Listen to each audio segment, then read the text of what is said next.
Welcome back અને market માસ્ટર્સની આજની આપણી ચર્ચામાં આજે આપણે માર્કેટ પર ચર્ચા કરીશું નેપિયન કેપિટલના કો ફાઉન્ડર અને મેનેજિંગ પાર્ટનર ગૌતમ ત્રિવેદી સાથે. સર, સ્વાગત છે આપનું સીએનબીસી બજારમાં. અને પહેલાં તો અહીંયા એ સમજવા માંગીશું કે જે પ્રમાણેની એક્શન આપણને રિસેન્ટ ટાઈમની અંદર ગ્લોબલ માર્કેટમાંથી આવતી દેખાઈ રહી છે, ક્યારેક આપણે ઇન્ફ્લેશન વધવાની ચિંતાએ બજારની અંદર ઘટાડો જોયો છે, પણ ઇન્ફ્લેશન વધુ અત્યારે તો ગ્રોથ માટેની એક પોઝિટિવ સાઇન છે. તો એ સમજાયા બાદ બીજા દિવસે આપણે બજારને વધતા જોઈએ છે. અને બીજી તરફ આપણે જોઈએ તો ક્યારેક એવા સ્ટેટમેન્ટ આવતા જોયા છે કે હવે કદાચ ઇકોનોમીમાં ગ્રોથ એટલો સારો છે કે ઇન્ટરેસ્ટ રેટ વધારવા પડશે. તો આખા ગ્લોબલ માર્કેટ જે છે તે આ સ્ટેટમેન્ટ ઉપર આપણને એક મેજર એક્શન્સ આપતા દેખાઈ રહ્યા છે. આ પર્સપેક્ટિવમાં શું જોઈ રહ્યા છો? પહેલા આજના દિવસની ચર્ચા આપણે અહીંયાથી શરૂ કરીએ, કારણ કે ગ્લોબલ માર્કેટમાં જે પ્રમાણેના એક્શન છે એ આપણા માર્કેટને ખાસા વોલેટાઇલ કરી રહ્યા છે. અમારી વાત બરોબર છે કે આ ગ્લોબલ માર્કેટ્સમાં આપણે જોવો તો છેલ્લા લગભગ મને લાગે છે કે 10 થી 15 વર્ષથી અને સ્પેશિયલી મને લાગે છે કે છેલ્લા 24 મહિનાઓમાં S&P અને નિફ્ટીનું કોરિલેશન સખત વધી ગયું છે. એટલે જો આપણે લાસ્ટ યર બી જોઈએ 2020માં તો 23મી માર્ચ બંને ઇન્ડેસીસ સેમ ડે પર એ લોકોના they bottom at the same time, અને પછી એનાથી બંને સ્પીડ પકડીને ઝડપથી 80-90% વધી ગયા ઇન્ડેસીસ. તો એટલે આપણા માર્કેટ અને અમેરિકન માર્કેટનું કોરિલેશન પહેલેથી જ સ્ટ્રોંગ રહ્યું છે.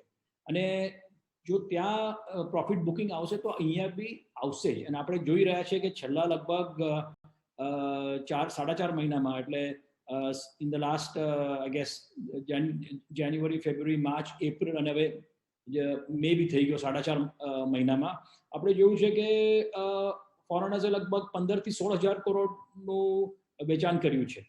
એટલે અન્ટિલ આપણે જોઈએ કે અમેરિકામાં યુટર્ન ના આવે માર્કેટમાં, મને નથી લાગતું કે એઝ ઓફ નાઉ ઇન્ક્રિમેન્ટલી હમણાં એફઆઈસ તરફથી સપોર્ટ આપણને મળશે. અને ઓફકોર્સ ઓન ધ ગ્રાઉન્ડ જે હમણાં સ્થિતિ છે, અનફોર્ચ્યુનેટલી કોવિડને લીધે અને એને લીધે જે આપણી આખા વિશ્વમાં જે પબ્લિસિટી થઈ છે, ઘણા જ્યારે હું ઓવરસીઝ એફઆઈસ જોડે વાત કરું, મારા મિત્રો ઘણા છે જે એફઆઈસ છે, અને overseas Hong Kong, Singapore, London, New York, San Francisco, Los Angeles બધે જ્યારે વાત કરું તો ત્યાંના પેપરોમાં બી અને ન્યૂઝમાં બી આ ટોપિક બહુ ફ્રન્ટ પેજ પર આવે છે, જે ઇન્ડિયાની હમણાં સ્થિતિ છે કોવિડ સંબંધી. એટલે એને લીધે મને લાગે છે કે હમણાં હજી જ્યાં સુધી સ્થિતિ ઓન ધ ગ્રાઉન્ડ ઇમ્પ્રૂવ ના થાય, કે આપણે કહીએ કે પ્લેટો થઈ ગઈ છે, ત્યાં સુધી મને નથી લાગતું કે ઇન્ક્રિમેન્ટલી એફઆઈસનું કંઈ મોટું રોકાણ આવે. સાચી વાત છે. પણ ગૌતમ સર, તમે જો આપણે જે આકલન કરતા હતા કે ચલો હવે ઇકોનોમી પાટા પર આવશે, ક્વાર્ટર ફોરના નંબર સારા આવી રહ્યા છે, આગળ પણ સારા આવશે, હવે એને ફરી પાછી એક બ્રેક લાગી ગઈ છે. તમારું આકલન શું છે કે અત્યારે તમે કઈ રીતે મેનેજ કરી રહ્યા છો કે આ હવે રિકવરી શું 2 ક્વાર્ટર માટે લંબાઈ ગઈ છે માર્કેટમાં? એક ક્વાર્ટર તો ડેફિનેટલી કહી શકું છું. આઈ હોપ નોટ કે સેકન્ડ ક્વાર્ટર બી આ 2021 ને 2022ના ફિસ્કલ યરમાં ઇમ્પેક્ટ થાય. પણ જે રીતે સ્થિતિ છે હમણાં ઓન ધ ગ્રાઉન્ડ, જે રીતે આપણે જોઈ રહ્યા છે, અને જે રીતે વેક્સિનની પરિસ્થિતિ છે, જેમાં ક્લિયરલી વાર લાગવાની છે. એની પહેલા કે આજના પેપરમાં એવું છે કે ઓગસ્ટ, સપ્ટેમ્બર અને ડિસેમ્બર સુધીમાં વેક્સિન નું સપ્લાય વધશે, પણ ત્યાર સુધી લિમિટેશન છે. અને અહીંયા મહારાષ્ટ્રમાં બી 18 અને 44ની વચ્ચે જે એજ બ્રેકેટ છે ત્યાં એ લોકોએ તદ્દન બંધ જ કરી દીધું છે વેક્સિન આપવાનું. એટલે મારું એટલું જ કહેવાનું છે કે ઇટ્સ ક્વાઇટ પોસિબલ કે સેકન્ડ ક્વાર્ટર બી ઇમ્પેક્ટ થશે. આઈ હોપ નોટ, પણ મને લાગે છે જે રીતે હમણાં સિચ્યુએશન ઓન ધ ગ્રાઉન્ડ છે, ઇટ ઇઝ ક્વાઇટ પોસિબલ.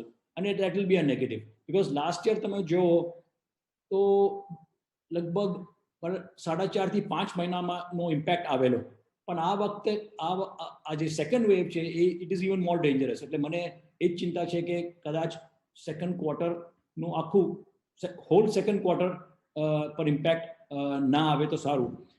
પણ having said that is the economy side. એટલે આપણે જરા છે ને એક સાઇડ પર છે ઓન ધ ગ્રાઉન્ડ ઇકોનોમી, અને બીજી સાઇડ પર છે ફંડ ફ્લોઝ. તો એ બંનેમાં આપણે જરા we have to make a distinction.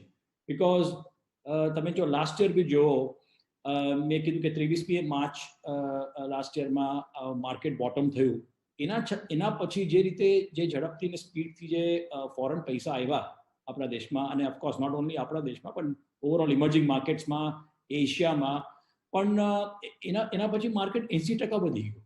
એટલે while we are saying કે on the ground economy weak રહેવાની છે, અને આ વખતે rural economy be is more impacted. જે લાસ્ટ યરનો એટલો પ્રોબ્લેમ નહોતો, પણ આ વખતે ગામડાઓમાં અને ટિયર 3, ટિયર 4 ટાઉન્સમાં બી ઇમ્પેક્ટ ઘણો છે. It is not only limited to the urban and the metros. એટલે એ ચિંતા રહેવાની છે ઓન ધ ગ્રાઉન્ડ. પણ ફંડ ફ્લોઝ હજી બી આઈ મેન્ટેન કે ફંડ ફ્લોઝ અને ઓન ધ ગ્રાઉન્ડ ઇકોનોમીમાં ફરક રહેવાનો જ છે.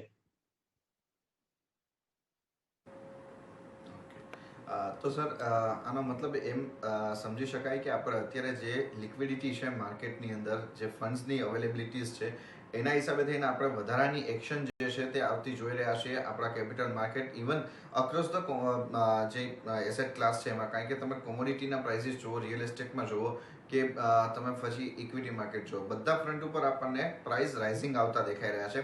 એની પાછળનું ફેક્ટર આ લિક્વિડિટીને આપણે જોવું જોઈએ. કમોડિટી પ્રાઇસ મૂવમેન્ટના ફેક્ટર જરા 2-3 છે. એક તો લિક્વિડિટી છે જ, એ વાત સાવ સાચી છે. પણ તમે જુઓ કે America, for example, America, China અને ઇન્ડિયા, એ 3 એવા મોટા દેશો છે જે લોકોએ મોટા કેપેક્સના અનાઉન્સમેન્ટ કર્યા છે છેલ્લા લગભગ 6 મહિનામાં. આપણા જે વિત્ત મંત્રી છે, ફાઇનાન્સ મિનિસ્ટરે બી બજેટમાં મોટા કેપેક્સના અનાઉન્સમેન્ટ કર્યા છે. Weather it is to do with infrastructure sector, power sector, બધામાં લગભગ 40-50% વધુ આ વર્ષે રોકાણ એ લોકો કરવાના છે. At least that is the plan. અને બીજું તમે જો અમેરિકામાં તો પ્રેસિડેન્ટ બાઇડને $2.3 trillion ઇન્ફ્રાસ્ટ્રક્ચર કેપેક્સનો પ્લાન કર્યો છે.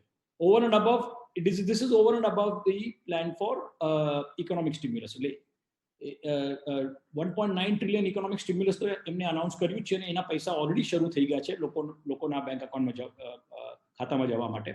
પણ એની ઉપરાંત એમને $2.3 trillion કેપેક્સ અને ઇન્ફ્રાસ્ટ્રક્ચરનું અનાઉન્સમેન્ટ કર્યું છે. સિમિલરલી ચાઇનાનું બી કેપેક્સ પ્લાન અને કેપેક્સના નંબર વધી રહ્યા છે. એટલે એ જોવા જાવ તો I think these are the 2 principal reasons કે કમોડિટી પ્રાઇસીસ વધી રહ્યા છે ગ્લોબલી.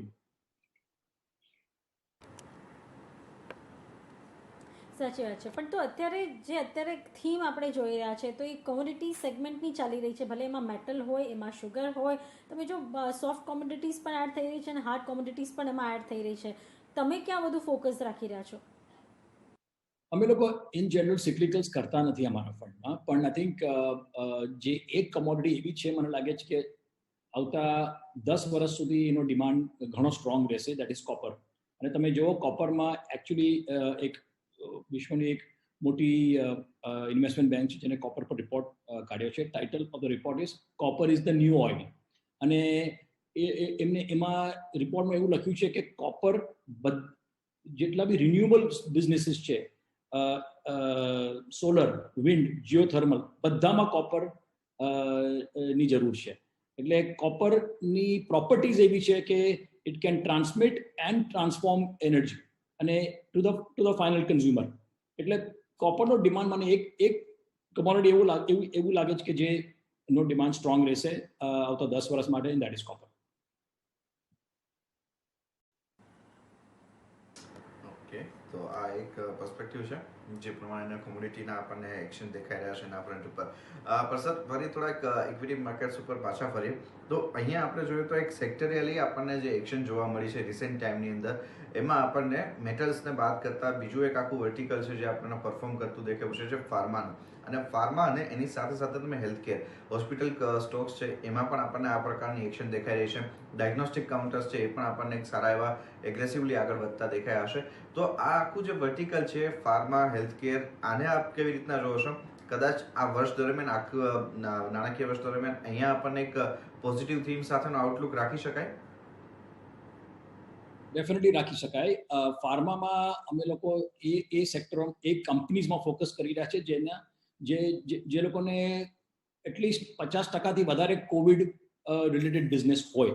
ડોક્ટર રેડીઝ છે, સ્ટ્રાઇડ્સ ફાર્મા છે, પાનેશા બાયોટેક, કેડિલા ઓફકોર્સ છે, ગ્લેન્ડ ફાર્મા છે. એવા ઘણી કંપનીઓ છે જે કોવિડ રિલેટેડ વેક્સિન હોય કે કે કોવિડની દવાઓ હોય, રેમડેસિવિર ફોર એક્ઝામ્પલ, એમાં બીજી કંપની બી છે, સન ફાર્મા છે, ડોક્ટર રેડ્ડીઝ, મેં કીધું ગ્લેનમાર્ક છે, સિપ્લા છે. એટલે મને લાગે છે કે from a market stand point market આ કંપનીઓ પર ફોકસ રાખશે જ. અને ઓફકોર્સ જો સરકાર ફાઇઝર, મોડર્ના અને જોન્સન એન્ડ જોન્સનનું બી અહીંયા મેન્યુફેક્ચરિંગ અલાઉ કરે તો જે કંપનીઝ અમને ઓલરેડી માર્કેટ જે સીએનબીસી પર જ last week mister Khorakiwala, Habib ખોરાકીવાલાએ અનાઉન્સમેન્ટ કરેલું કે એ લોકો એક ઇન્ટરનેશનલ વેક્સિન મેન્યુફેક્ચરર જોડે એ લોકો ઓલરેડી ટોક્સમાં છે. એક્ઝેક્ટલી કયું નામ છે મને ખબર નથી, પણ મારું કહેવાનું એ જ છે કે એમાંથી બી ઘણી ઇન્ડિયન કંપનીઓને ફાયદો થશે to start the manufacturing of vaccine, અને not only for domestic market, also for exports. So અમારો ફોકસ એ એરિયામાં છે. અને ઓફકોર્સ સેકન્ડલી જો રૂપી ડેપ્રિશિએટ થશે તો એ ફાયદો તો થવાનો જ છે ટુ ધી ફાર્મા કંપનીઝ. રહી વાત હોસ્પિટલ અને ડાયગ્નોસ્ટિક ચેન્જની, જ્યાં સુધી કોવિડનું પ્રોબ્લેમ પતતો નથી, અને આજે આપણે હમણાં જ વાત કરી કે આ ક્વાર્ટર ગયો અને બીજો પોટેન્શિયલી નેક્સ્ટ ક્વાર્ટર બી આ સ્થિતિમાં રહેશે, અને જો percentage of Covid business for hospitals અને ડાયગ્નોસ્ટિક સેન્ટર્સ જો 80-90% રહેશે, તો જે નોન કોવિડ બિઝનેસ છે, which is actually more profitable, that business will suffer. એટલે મને હજી લાગે છે કે હોસ્પિટલ અને ડાયગ્નોસ્ટિકમાં યસ રિટર્ન સારા આવ્યા છે, પણ મને એ ચિંતા છે કે એ જે એક્સપેક્ટેશન છે ફોર કરંટ ફિસ્કલ યર એ થોડું ડિસઅપોઇન્ટ કરશે, બિકોઝ 2 ક્વાર્ટર કોવિડમાં નીકળી જશે, અને વી હોપ કે થર્ડ ક્વાર્ટર અને ફોર્થ ક્વાર્ટરમાં non Covid business, which I again repeat is more profitable, એ વધશે. That is at least the expectation. ચોક્કસ આ સેગમેન્ટ તો અત્યારે બઝિંગ રહેવાનું જ છે, બધાને નફો તો થઈ જ રહ્યો છે. પણ સાથે જે મેં આગળ મેટલની ચર્ચા કરી એને સલંગ એક આ સેક્ટર મારા ધ્યાનમાં આવી રહ્યું છે, કારણ કે તમે જો ઓટોએ રો મટીરિયલના પ્રાઇસીસ વધ્યા, કારણ કે મેટલના પ્રાઇસીસ વધ્યા, તો એ લોકોને રો મટીરિયલના પ્રાઇસીસ વધારવા પડ્યા છે, અને એની ઇમ્પેક્ટ એમના માર્જિન્સ પર આવી રહી છે. અને ઓલરેડી અત્યારે આપણે જોઈ રહ્યા છે સેકન્ડ ફેઝના લોકડાઉનને કારણે સેલ પર બહુ જ મોટી ઇમ્પેક્ટ પડી છે. પણ એવામાં ઓટો હોય કે ઓટો એન્સેલરી, તમારો મત શું બને છે? શું ઘટાડે ખરીદારી કરી લેવી જોઈએ અત્યારે? ઓટોમાં અમુક પ્રોબ્લેમ્સ છે. હવે તમે જો ફેબ્રુઆરી અને માર્ચમાં આપણે લગભગ એવરેજ જે સેલ્સ થયા પેસેન્જર વ્હીકલ્સની વાત કરું છું, લગભગ 3.25 લાખ ગાડીઓનું વેચાણ થયું પર મંથ. એટલે we got off to a very good start. પણ એના પછી અમુક પ્રોબ્લેમ્સ આવી ગયા છે ઓટોમાં. એક તો છે એઝ યુ સેડ મેટલ્સના પ્રાઇસીસ સખત વધી ગયા છે, તો as a result EBITDA margin તો સ્ક્વીઝ થવાનું જ છે. પણ સેકન્ડ જે પ્રોબ્લેમ છે is with the chips, semiconductor chips. હવે ટુડે જે 25 વર્ષ પહેલા ગાડી હતી ને જે આજે ગાડી છે એમાં જમીન આસમાનનો ફરક છે. ટુડે તો તમે કોઈ બી ગાડી જે નવી છેલ્લા લગભગ 3 થી 4 વર્ષમાં તમે જો બાય કરી હો, તો તમે જો સર્વિસ સેન્ટરમાં it is almost like a computer.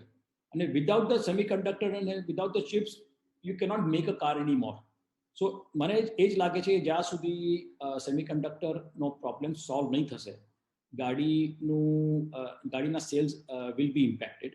Demand જ્યાં સુધી ઇન્ડિયાનો સવાલ છે ઇઝ હ્યુજ. અમે લોકો ઘણા ઓટો ડીલર્સ જોડે ચેનલ ચેક્સ કરીને વાત કરી રહ્યા છે, પણ એ લોકોએ કીધું કે ડિમાન્ડ ઘણું છે પણ સપ્લાયનો પ્રોબ્લેમ છે. તો જ્યાં સુધી સપ્લાય ટાઈમસર નહીં આવે એને લીધે ઓફકોર્સ, અને બીજો એંગલ છે કોવિડનો, એની લીધે ઓફકોર્સ પ્રોબ્લેમ તો છે જ. ફેક્ટરીઓ બી હવે ઇધર બંધ થઈ રહી છે કે એક શિફ્ટ પર કામ કરી રહી છે. સો એ ઓટોનો સપ્લાયનો પ્રોબ્લેમ છે, ડિમાન્ડનો પ્રોબ્લેમ નથી. અને જ્યાં સુધી એ સપ્લાયનો પ્રોબ્લેમ સોલ્વ નહીં થશે, એનો અર્નિંગ્સ પર ઇમ્પેક્ટ આવવાનો જ છે sooner or later.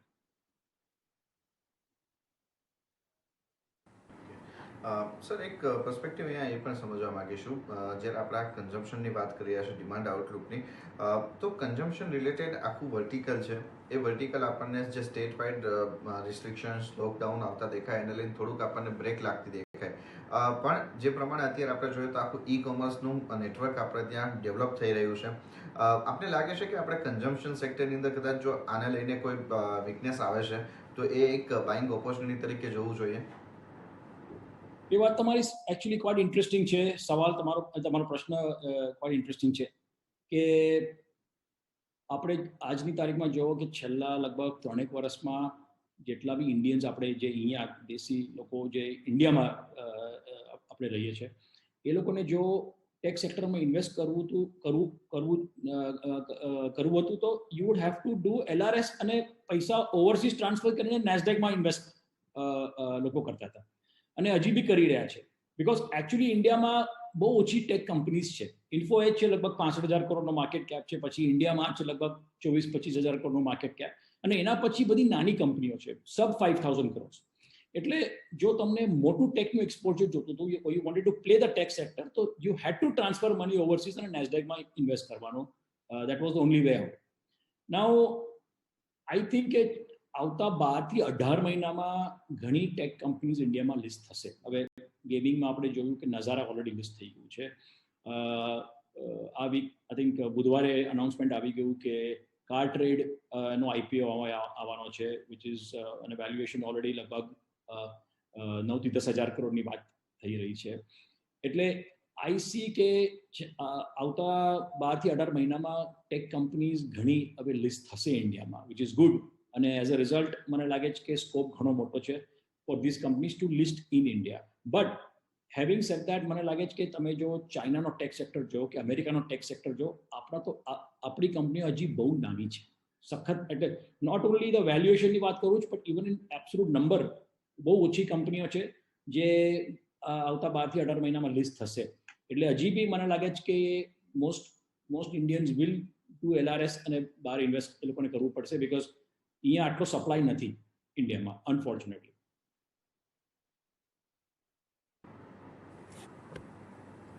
સાચી વાત છે.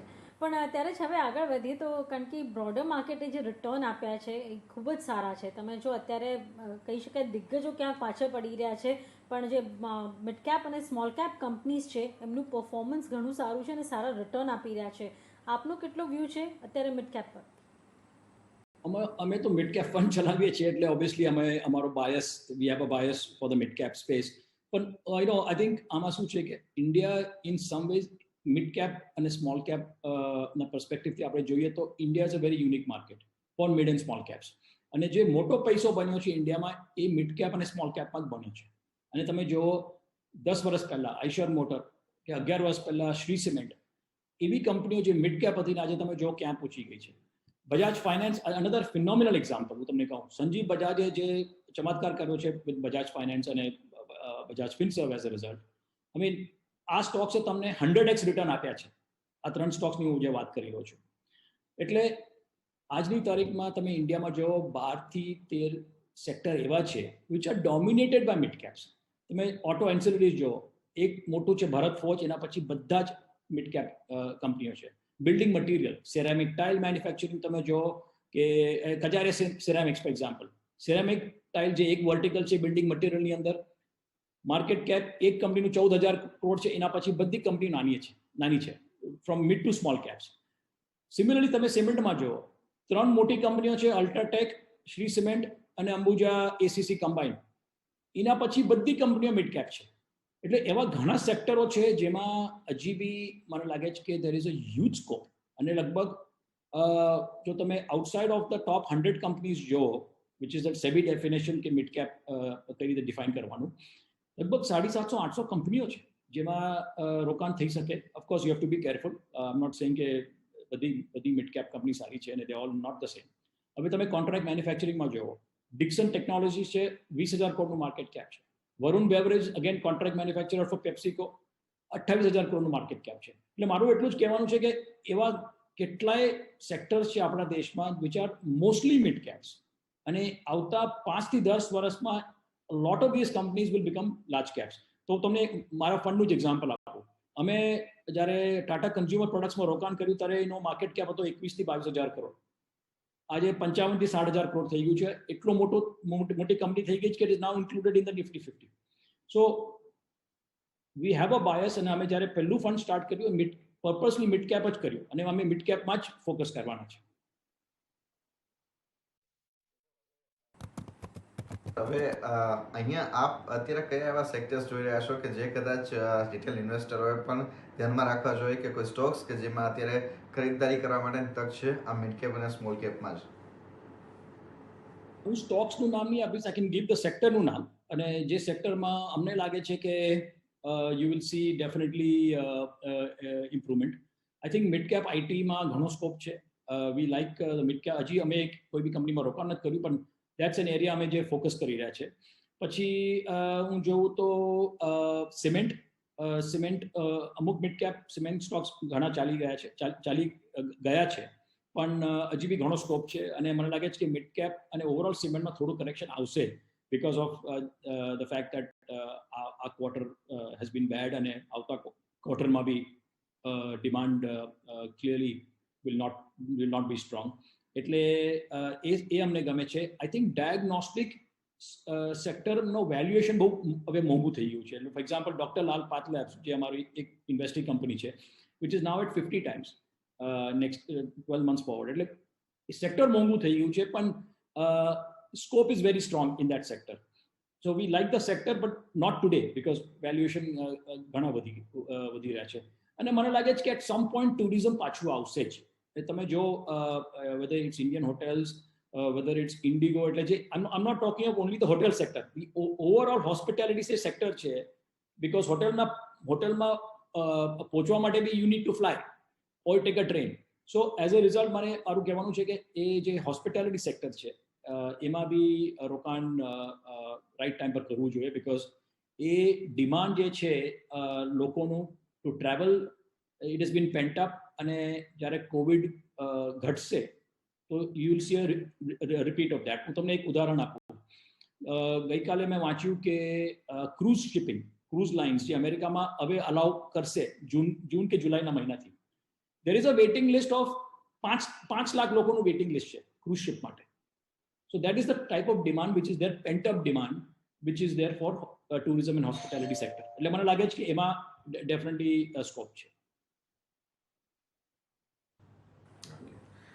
તો ઘણો આભાર સર, આપનો સમય ફાળી અમારી સાથે જોડાયાના સમગ્ર વિગતો આપી અને જે ફ્યુચરિસ્ટિક ઇન્વેસ્ટમેન્ટ માટેના ક્યાં ઓપોર્ચ્યુનિટીઝ બની રહ્યા છે એના અંગેની આ સમગ્ર વિગતો આપી એના માટે once again sir thank you very much. તો અત્યારે આપણી સાથે ગૌતમજી જોડાયેલા હતા અને હવે માર્કેટનો આઉટલુક કઈ રીતના આગળ બનતો દેખાશે એના અંગેની વાત કરી.